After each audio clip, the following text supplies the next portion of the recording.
अब जब गोपाल की पहचान गांव के बाहर तक फैल चुकी थी, तो उसके पास रोज लोग आने लगे, कुछ दूध लेने, कुछ सलाह लेने और कुछ बस उससे मिलने।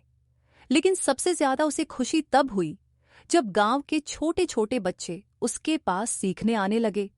गोपाल ने गांव के एक खाली पड़े खेत में बच्चों के लिए एक प्रकृति पाठशाला शुरू की, जहां न किताबें थीं, न ब्लैकबोर्ड।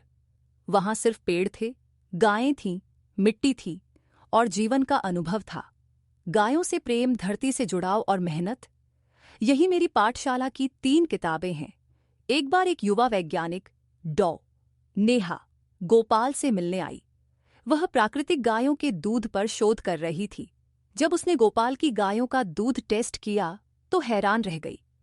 वह दूध न केवल पोषण से भरपूर था, बल्कि उसमें दवाइयों के अवशेष भी नहीं थे, जो आम डेयरी फार्म के दूध में पाए जाते थे।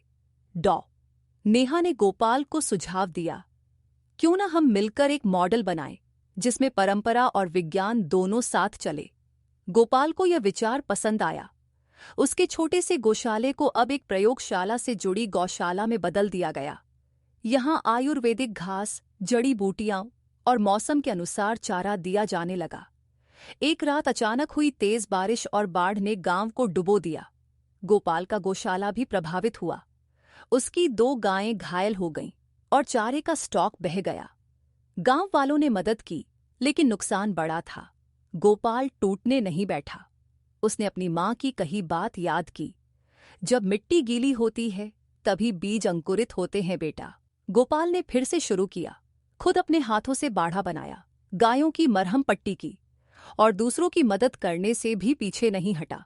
पुरस्कार नहीं, पहचान की चाह उसकी लगन को देखकर राज्य सरकार ने उसे ग्राम गौरव सम्मान देने की घोषणा की।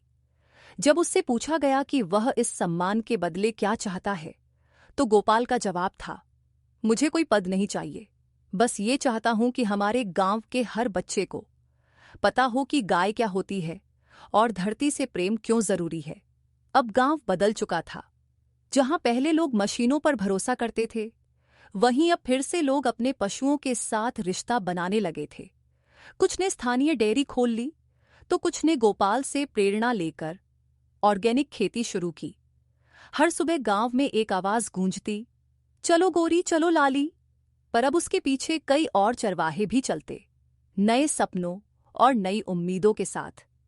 धरती का बेटा सिर्फ एक चरवाहा नहीं था, वह एक विचार बन चुका था, जो मिट्टी से जुड़ा रहा, जिसने जीवों को परिवार माना और जिसने आधुनिकता में भी परंपरा को जिंदा रखा।